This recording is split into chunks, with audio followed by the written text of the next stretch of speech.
Viewers আসসালামু আলাইকুম। আজকে নিয়ে আসলাম type C boost converter module. এটা দিয়ে 12 ভোল্টের ব্যাটারি চার্জ করা যায় 5 ভোল্টের টাইপ সি চার্জিংয়ের মাধ্যমে।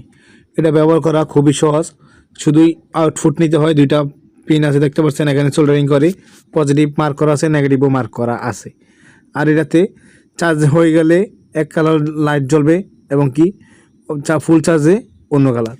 ঠিক আছে, তো এটাতে সম্পূর্ণ খুঁটিনাটি দেখাবো আজকে আপনাদেরকে কীভাবে কী ব্যবহার করবেন। এটা ব্যবহার করা একদমই সহজ, একদমই ইজি এটা ব্যবহার করা সিস্টেমটা। এটা খুব ভালোভাবে কাজ করে, খুব পারফরমেন্স ভালো। আমি ব্যবহার করে দেখেছি এবং কি আপনাদেরকেও ব্যবহার করে দেখাবো কিভাবে এটা কাজ করে।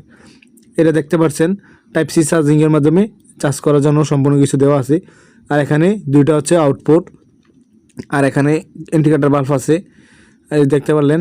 আর এখানে দেখতে পাচ্ছেন 3S 2 এম্পিয়ার। 3S বলতে 3.7 ভোল্ট, 3টি ব্যাটারি দিয়ে 12 ভোল্টের ব্যাটারি প্যাক তৈরি করা হয়। আমার এম্পিয়ার বাড়ানোর জন্য 3টি জায়গা 6টি বা 12টি ব্যবহার করতে হয়, তবে 3S এর জন্য 4S এর জন্য প্রযোজ্য নয়। এটা 3S ব্যাটারি প্যাক 2 এম্পিয়ার এটা চার্জ করতে পারে টাইপ সি চার্জিংয়ের মাধ্যমে। তবে চার্জারটা একটু ভালো কোয়ালিটির চার্জার নিতে হবে, না হয় খুব দ্রুত চার্জ করতে পারবেন। আর এখানে দেখছেন ওকে, এটা একটা ইন্ডিকেটার, আর RC এটা একটা ইন্ডিকেটার। যখন চার্জ হবে তখন RCতে রেড লাইট জ্বলবে, যখন ফুল চার্জ হয়ে যাবে তখন ওকেতে ব্লু কালার লাইট জ্বলবে।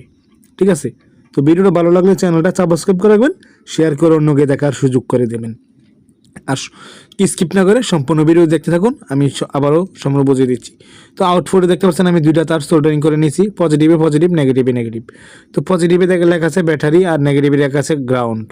তো আমি নেগেটিভে গ্রাউন্ড লাগিয়ে নিলাম, পজিটিভে লাগিয়ে নিলাম। এখন আমি চার্জার লাগাচ্ছি দেখতে পাচ্ছেন টাইপ সি। এখন চার্জার লাগালাম, এখন আমি পাওয়ারটা দেব।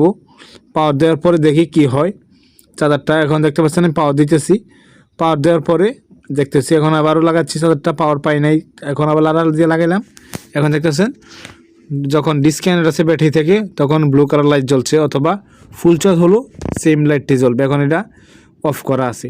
এখন আমি আমাদের হচ্ছে 12 ভোল্ট ব্যাটারি, 5 এম্পিয়ার একটা ব্যাটারি আমাদের 1865 ব্যাটারি দিয়ে বা লিথিয়াম ব্যাটারি দিয়ে তৈরি করা হয়েছে 3S মাধ্যমে। তো এখন আমরা প্রথমেই বিনা লোডে ভোল্টেজ মাপবো, এটা কত ভোল্ট করতে পারে। দেখতে পাচ্ছেন 13.+ আছে ভোল্টেজটা আমাদের বুস্ট করে 13 ভোল্ট প্লাস। এখন আমি চার্জে লাগিয়ে ভোল্টেজটা মাপবো, চার্জে লাগিয়ে ভোল্টেজটা মাপে দেখাচ্ছি কত থাকে। এখন চার্জে লাগানোর সাথে সাথে দেখতে পাচ্ছেন আমাদের ইন্ডিকেটরটি রেড হয়ে যাবে। এখন যতক্ষণ চার্জ হবে তখনই আমাদের চার্জারটা রেড চলবে। এখন দেখতে পাচ্ছেন লাল হয়ে গেছে এবং কি খুব অল্প আলোতে চলতেছে, কেননা এটা অনেক লোড নিতেছে। এখন লোড অবস্থায় ভোল্টেজটি মাপে দেখি। লোড অবস্থা আমাদের ভোল্টেজটি 12 ভোল্ট বা 11.95 ভোল্ট আপ ডাউন করছি। এখন আমাদের এখানে 11.95 ভোল্ট আপ ডাউন করার কারণ হচ্ছে আমরা খুব স্লো ওয়াটের চার্জার ব্যবহার করেছি বা খুব অল্প ওয়াটের চার্জার ব্যবহার করেছি তার জন্য। এখন আমাদের লোড অবস্থায় ইনপুটের ভোল্টেজটা 2 ভোল্টে নেমে আসে, তার জন্য এটা এই অবস্থায়। এখন আমি ইনপুটের ভোল্টেজটা মাপতেছি, দেখতেছেন 2.14 ভোল্ট বা 3 ভোল্ট এতটুকু। এখন যখন আমি এটা আউটপুটটাকে খুলে ফেলছি তখন দেখতে পাচ্ছেন এখানে আমাদের ঠিক ওই 5 ভোল্ট আছে। তো আমাদের চার্জারটা ভালো মানের চার্জার ব্যবহার করতে হবে এটা ব্যবহার করলে, তাহলে টাইপ সি চার্জারের মাধ্যমে আমরা 3S 12 ভোল্ট ব্যাটারি চার্জ করতে পারবো খুব সহজেই, কোনো ঝামেলা ছাড়া।